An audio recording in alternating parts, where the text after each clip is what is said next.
peridynamics for finite elastic deformation and rupture in rubber-like materials. And I became interested in this problem after attending a very inspiring lecture by Professor Anand at MIT. It was about right around Thanksgiving time. And so he presented some results, and we started talking about if we can apply peridynamics to similar kind of problems and see what we can do. And that's what I'm going to share with you today. So I'm going to talk about the existing models. I'm going to give you a very brief overview of what other people did in the area of finite elements and finite elements with phase field, and talk about peridynamics in relation to rubber-type materials, what people did in the area. And I have a slide or two describing peridynamic theory. And I'm going to talk about bond-associated deformation gradient. I'm going to describe weak form of peridynamics. I'm going to show you some numerical results. So the existing models we can group into two. So we have the finite element analysis with criteria for crack initiation and propagation. You will find a lot of work in this area. And the first one came out by Hussein and his colleagues, and they used J-integral type criteria along with finite element analysis. And then people use local energy release rate criteria, strain energy density criteria, and local or average strain energy density criteria. And more recently, by Ayatollahi, they came up with an effective stretch criteria along with some sort of a damage zone. Again, it's a derivative of strain energy density criteria. So all of these criteria that we have, they're all dependent on the local stress in the strain fields. So as the mesh size gets smaller, your stress field and the strain energy density that you have is going to basically become very high. So the predictions are significantly influenced by the mesh size. So alternative to this is the work by Professor Anand and his students, Talamini. It's the recent work, 2018. They coupled finite element analysis with a phase field approach. So they introduced a length scale to predict the rupture process, and the phase field is driven only by the internal energy of a polymer. So they successfully described damage initiation, propagation, and rupture. So that's the reason why I started really modeling this work by using peridynamics. So the existing peridynamic models in relation to rubber-type material, so we can also group them into two. One group is you have to come up with the peridynamic form of the strain energy density function, and in terms of principal stretches usually. And the first paper in this area was published by Silling and Mubarak, 2005. They looked at the tearing of a rubber sheet, and they used bond-based peridynamics. And then my student looked at the stretch of rubber sheet under different types of loading conditions, but we did not include failure in this study. This is very difficult. And recently, there is a paper on, again, 3D simulation of hyperelastic materials, again without failure, but they were able to come up with the classical representation of hyperelastic materials basically by using ordinary state-based peridynamics. And recently, there is a paper on visco-hyperelastic deformation of polymers by using Yo-type material model. Again, this is based on ordinary state-based peridynamics. So the other class is based on the non-ordinary state-based peridynamics, where they use classical form of strain energy density functions. The first work in this area by a thesis by Steve Henke, he used a Ruda-Boyce material model, and without failure again. And recently by Waxman and Guven, they published a paper on Neo-Hookean type of model, again without failure, to simulate the deformation of a nylon bead impacting on a flat surface. So these are the ones that I could find in the literature on peridynamic models of rubber-type materials. So here's my slide on peridynamic theory. As Stuart Silling mentioned, all we do is replace the divergence of this stress tensor here with this integral representation. And the integrand, you have the force density vectors that are associated with point x and x prime. And in the deformed state, x becomes y, x prime becomes y prime. And so the force density vectors will reflect the material as far as the material behavior. And the domain of integration here is really is bringing in the internal length parameter. So if it's a sphere, then the radius of this sphere will become the horizon or the internal length parameter. And in 2007 paper, Silling came up with an expression for the force density vector in terms of the Piola-Kirchhoff stress tensor, the shape matrix here, so that the balance of angular momentum is satisfied. And shape matrix is given here. It basically specifies the physical relation of the points of interest within the family of point X.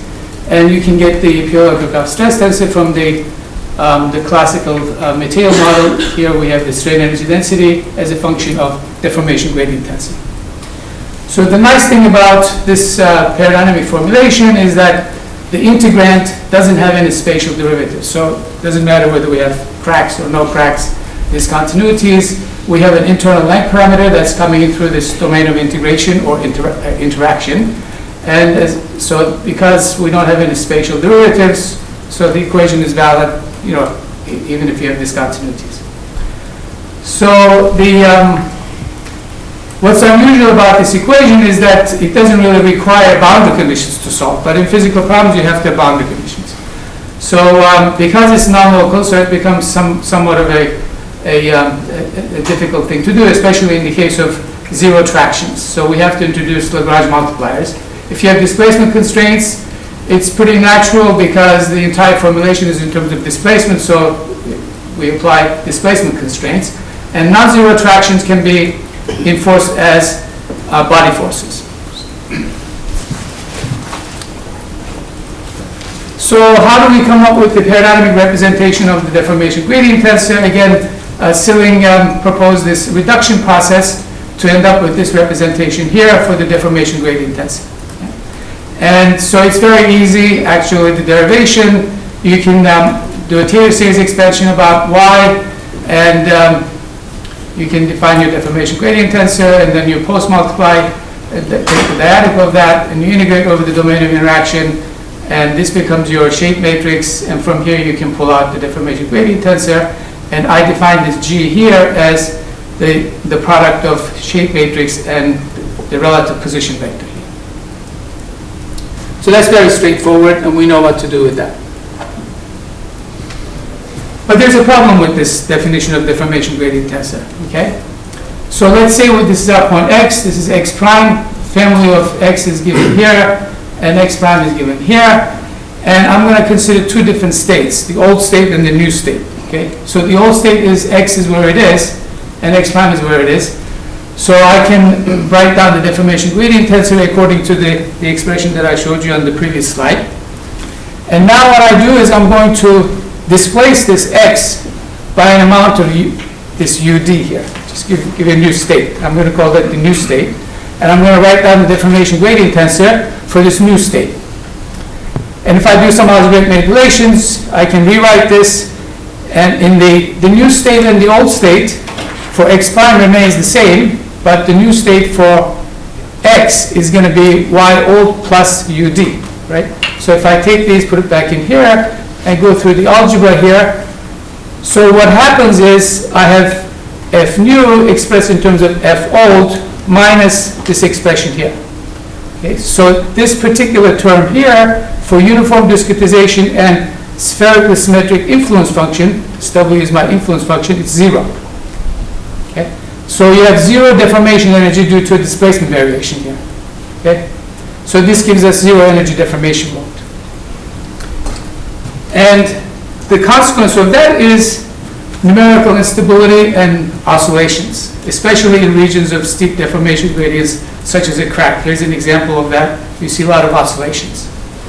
And we have introduced in the literature many stabilization techniques, and really they are artificial in nature. And I have a list of these numerical stabilization techniques. Basically, you have enhanced integration methods. We added an extra force, so that which is like a damping term.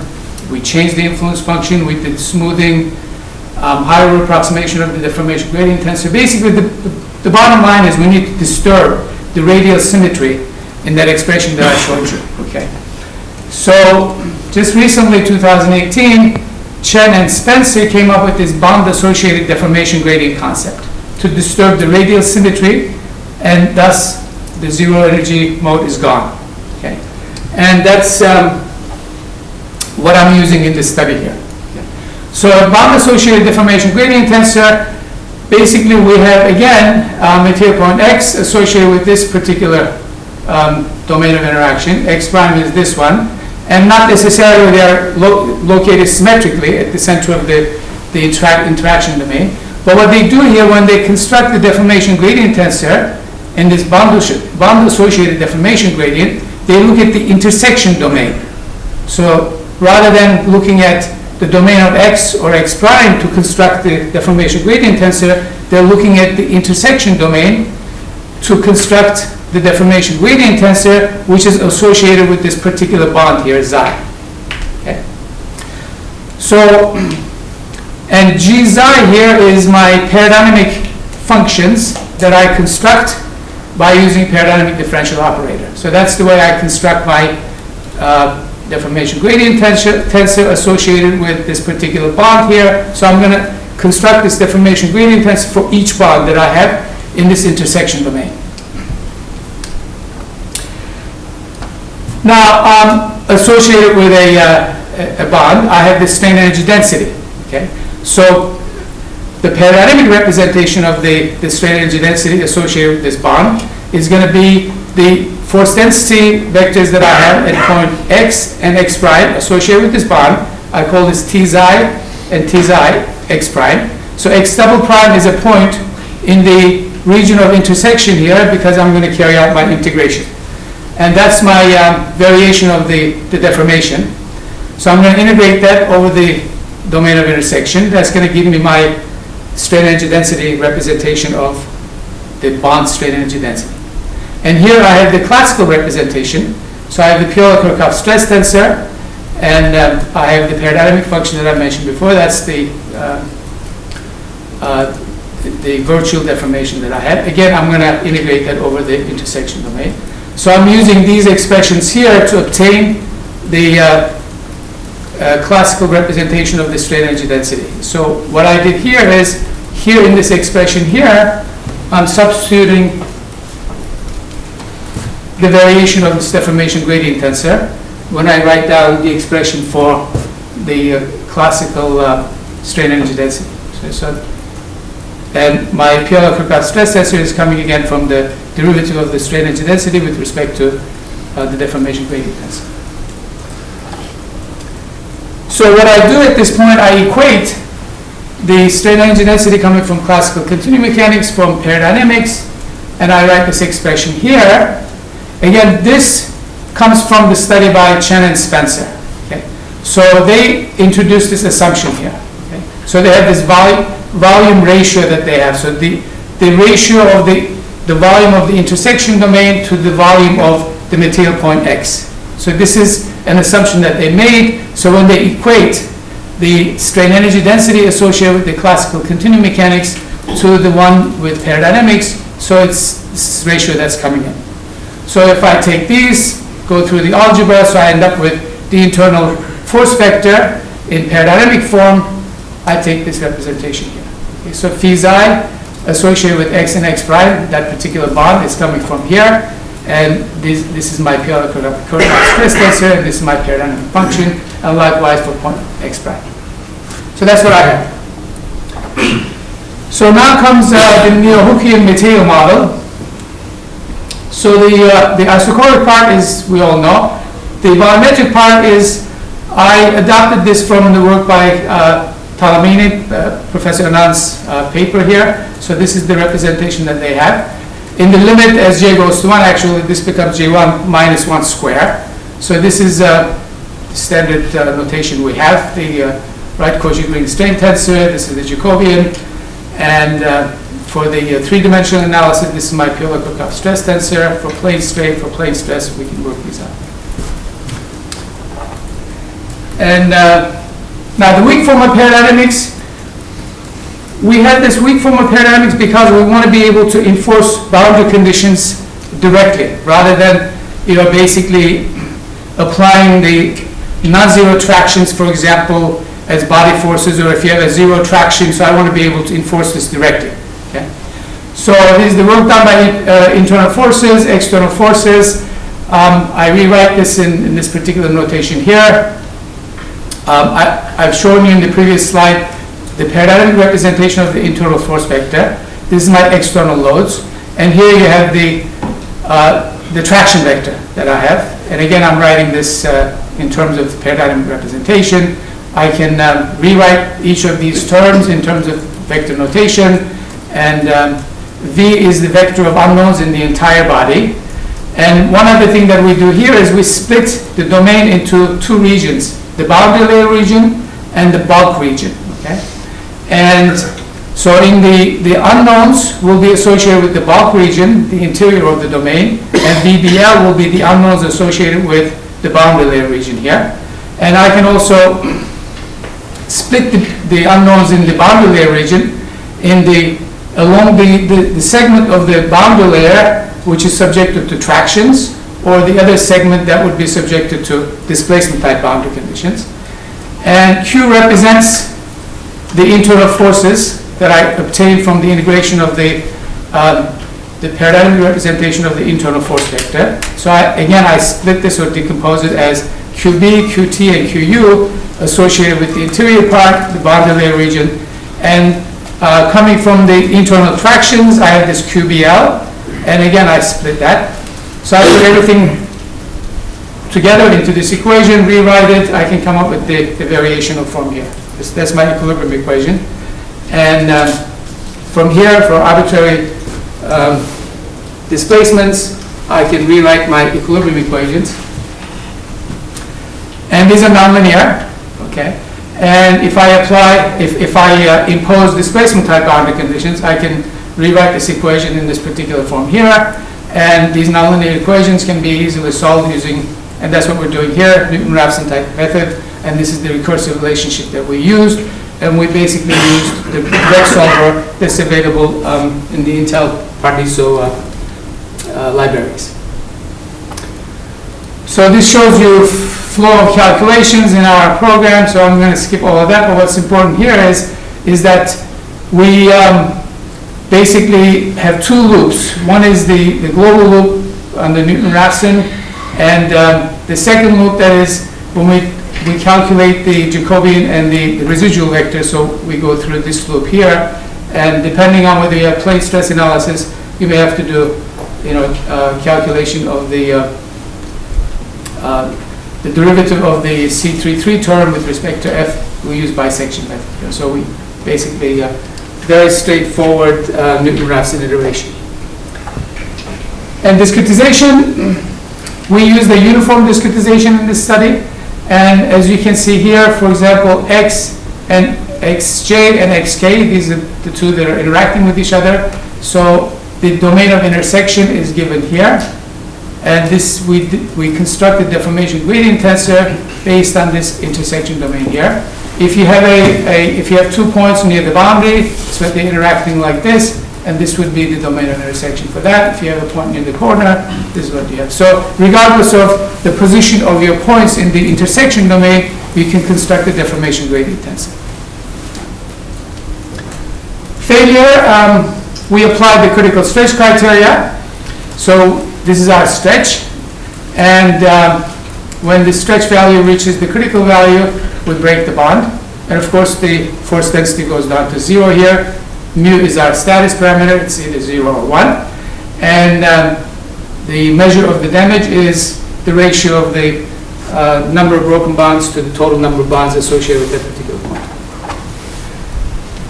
So I'm going to show you one verification problem, and then I will model the experiments conducted by Hosein and his group and compare our predictions against the experimental results. So here we considered this rubber sheet with a hole, and clamped in the bottom, we apply displacement on the top. Basically, we don't allow any horizontal displacement. And as you can see here, for different applied displacements, we compared our predictions with the finite element analysis that we used ANSYS to compare our results. So the horizontal displacement, and I'm showing you the vertical displacements. We did a convergence study, of course, on this, and the applied load is increments of 0.25 millimeter. These material properties are taken from Talamini's work, and grid spacing is 1 millimeter, and the horizon size is 3 times the grid spacing. And here I'm showing you the vertical displacements under 10 millimeter, 30 millimeter, 110 millimeter stretch. As you can see here, the hole becomes an ellipse. And I had a, oops, I can show this movie here.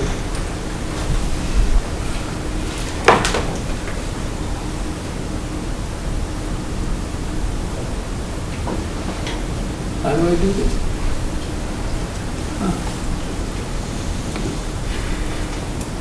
Can I show this movie here for some reason?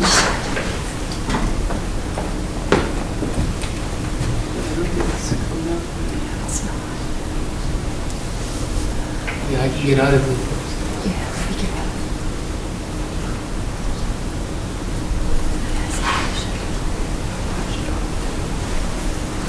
There you go. Anyway. Oh, I guess I can't show it. It's not showing me.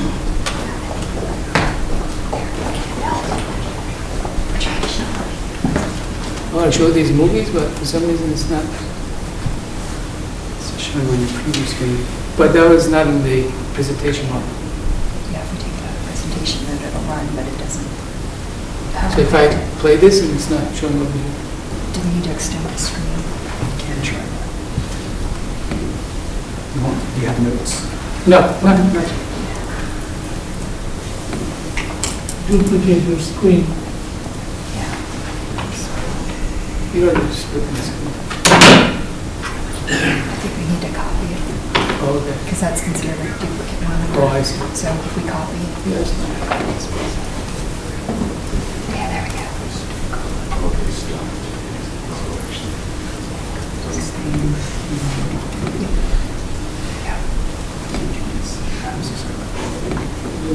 The presentation one. Is it going to play? Is it going to play? No, I think we need to do it out of present. I think we need to take it out of presentation mode and play it, and then you can go back to presentation mode. Why is it? Oh.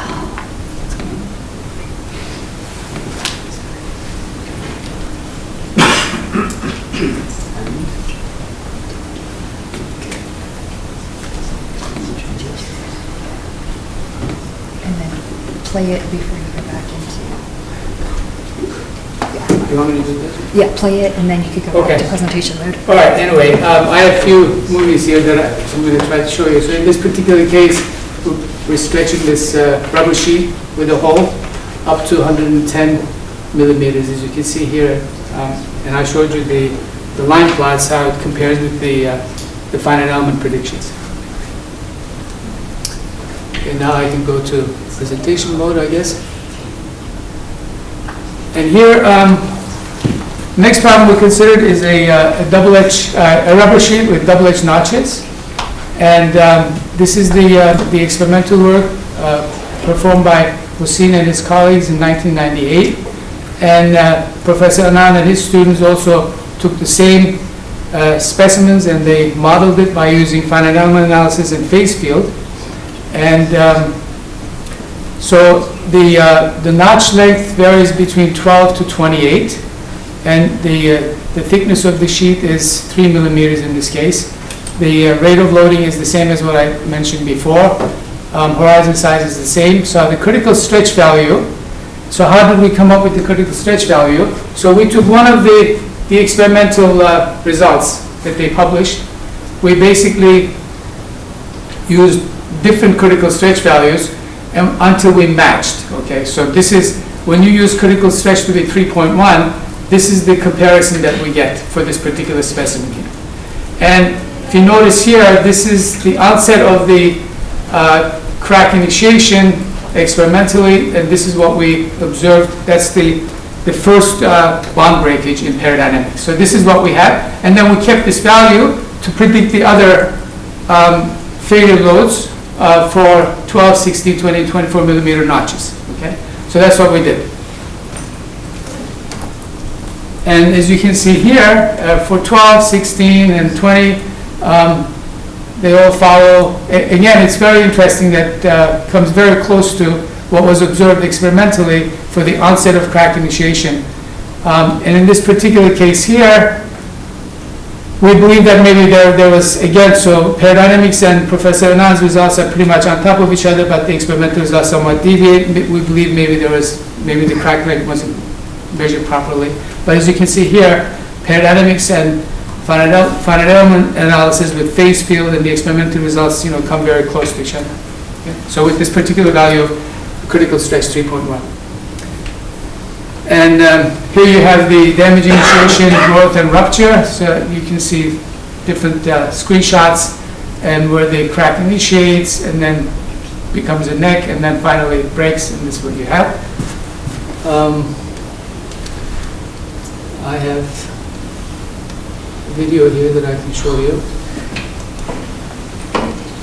It's not duplicating your screen again. Wonder why it's doing that. I don't know, because he saved it. Yes, it's not showing.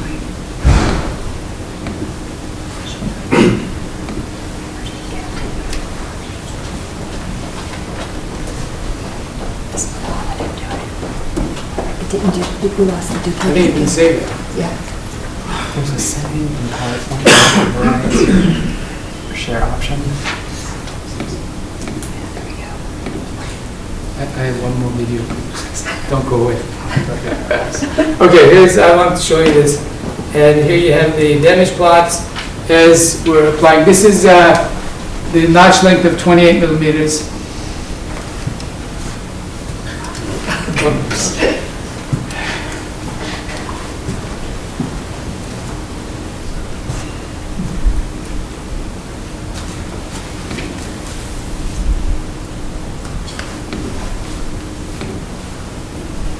Keep changing things. Okay, it looks like it's there. Yeah, I'll start again.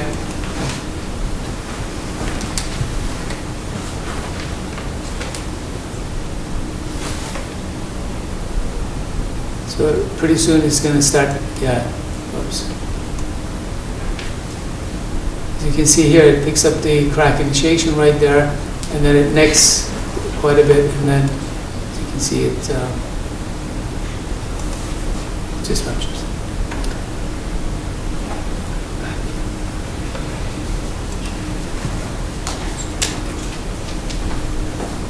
I guess I can't go back now. That's okay. That's okay. No problem. So here I have the vertical displacements as the damage propagates, again for the notch length of 28 millimeters, just to show you that we can capture the displacement plots, vertical displacements. As you can see here, there are no oscillations, in these predictions. Basically because of the bond-associated deformation gradient tensor that we're constructing, all the oscillations are gone. And finally, I have one more example here that I have a rubber sheet. It has a hole, but this time we put a radial crack, and it's 5 millimeters in length. It's a notch. Again, the gap, or it's basically the spacing between the surfaces of this crack is one grid spacing, so it's really a notch. The angle is specified as 20 degrees. Everything else remains the same. Again, we're using critical stretch to be 3.1 for all these studies, and we applied displacement increments of 0.25 millimeters. You can see the reaction force, and then it comes down. And I will show you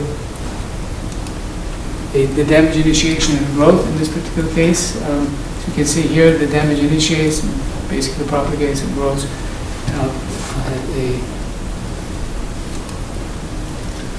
movie that I can show.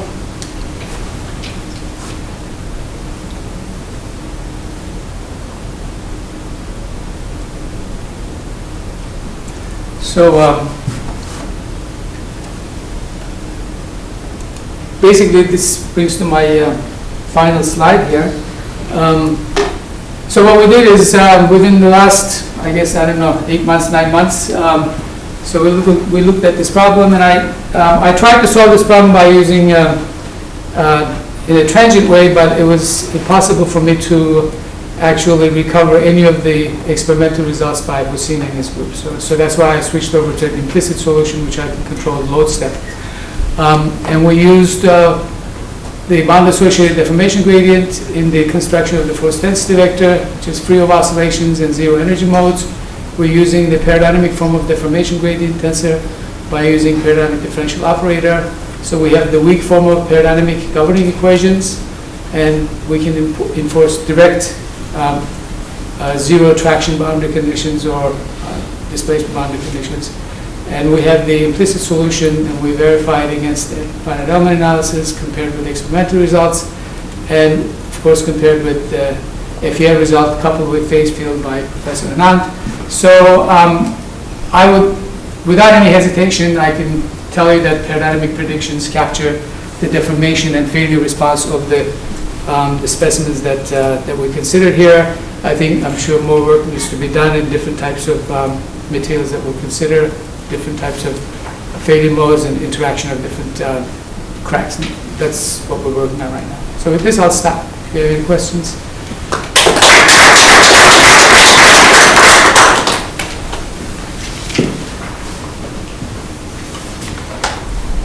I have a question right there. Yeah. I didn't understand, in your simulations, when you have a crack, is it a very dynamic crack or is it a physical crack? So basically, the way we introduce the cracks in peridynamics is the pre-existing notch or crack. So we remove all the interactions. Those material points above and below the crack surface, they're not interacting with each other. Is that equivalent to actually having a physical crack? Yeah, right. So those interactions are not there. Okay. Same as like having a hole, right? So when the crack starts propagating, I'm looking at the local damage measure. That's what I'm showing you. I'm showing you the damage measure as I break the bonds. I'm looking at the ratio of broken interactions to the total number of interactions. So it's about 0.5 or so. They're like basically it's forming a crack surface. Yes? The phase field model of does the damage initiation start at before the peak or at the peak? How do you explain it in peridynamics that it starts kind of where before the peak? Well, that's where the first bond breakage occurs. So we just observe that, and then in the paper written by Hosseini, the experimental work, so they have that data point there. And Professor Na's paper, I don't think it's there, so I don't know. No, it starts before the peak. Before the peak. So It starts before the peak as well. What was the experimental identification? What was it? So it's like the onset of where the damage actually, the crack, the pre-existing crack starts growing at that point. So it's actually the crack growing, not damage initiation. No, I guess it's really a notch, so you can call it a damage initiation if you like. But so they have a notch, and then they keep pulling it. At one point, the damage initiates, and then actually it takes up more load before you go to the final rupture. Yeah. Two questions. One is you have you pick your element size delta x, and then you multiply by a factor of 3.015 to get your horizon. What's the basis of that choice? Okay, so that basically, so you could choose, let me answer this, you could choose 4 times or 5 times, right? So basically that gives you that enables you to define the number of family members in the family of this point x. Okay? So, but from a computational point of view, it becomes very demanding. So based on the years of experience in the peridynamics community, as a rule of thumb, we go always with 3 times the grid spacing to define the number of family members associated with this point x. That's the reason for that.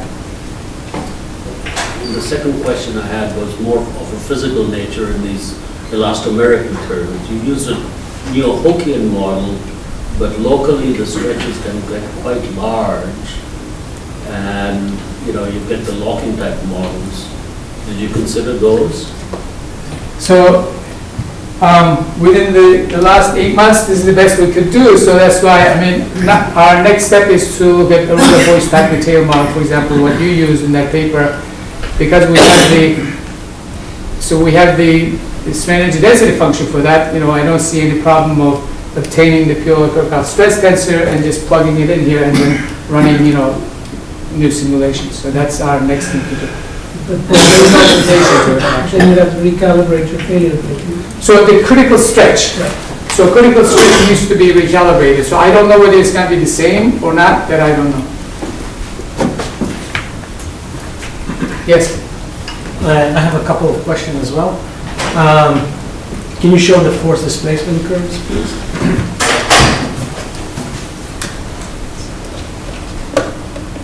The one that you're matching.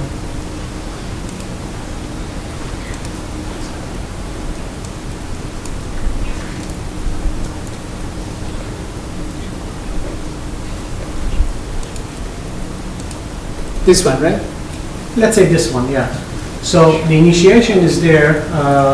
Let's assume that you find it somehow, but you see the strength, the peak point is very different than the phase field. So the strength or the peak load on the green line is much higher than the one from peridynamics. So is there any reason for that? So this again. So this is phase field, right? This is experimental. The red is peridynamics. So we didn't do any, like, no fine tuning or anything, right? This is where the first, based on, you know, 3.1, this is where the critical stretch occurs. So this is, so we basically calibrated our predictions against this curve, right? Right. So this is calibration. Right. And- You could calibrate for the peak load as well. So yeah, we calibrated basically to match the experimental curve, and that's the experimental result. Right? We didn't calibrate against phase field. I see.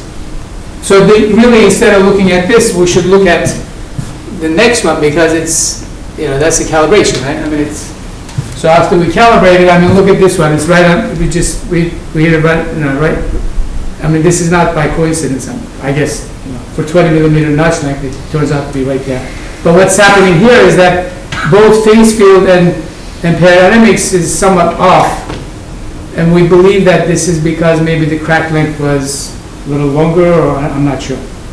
In this particular The question is what is off? Is what you want to match is the peak point, or what you want to match is the drop, right, or dropping down? So it's a question of calibration, I guess, here. So I mean, ideally, we want to match the behavior, right, the failure response. But in this case, so we wanted to shoot for the peak load, and this is really by, you know, sort of like artifact. I mean, basically, it's just the result of our prediction. So we didn't really try to, you know, hit for that. Basically, we wanted to say, okay, what's our critical stretch to come up with a curve like this or like this, rather than like trying to, you know, match the point where the crack initiates, you know, at that particular load level. So this was not our target. Okay. A second question is regarding the last example. Yeah. You show initiation at the circle, I guess where the stress is maximized. My question is, first, do you have any like experimental validation for this one? And the second is this problem is not symmetric, or is it symmetric? This is not symmetric. Not symmetric. Okay. So we came up with this because actually there is a study by, again, Husseini and his colleagues. They considered something like this, but not quite the same, but we wanted to demonstrate that you can look at problems of this type by applying the same, you know, same method. If the problem were to be symmetric, would you get immediately cracks from both directions? I don't know. But isn't that the first example where there were two cracks? Yeah, that's And symmetric. I would bet a large sum of money saying that they don't initiate simultaneously. Forgive these standards. For this last problem, probably, you know, are you saying that if I were to put another crack here? No, if you just load it, right, where would this initiate symmetrically the crack from both sides of the hole? Well, I mean, I have a crack. Oh, you have initial There's- crack, I don't see that, okay. So there's an initial crack here. I see, so you put some imperfection. There's a crack, okay? It's 5 millimeters in length. I see, okay, I didn't see that. Right, we're going to have to continue discussion at lunch. We're starting to get behind, but thank you very much for a great presentation.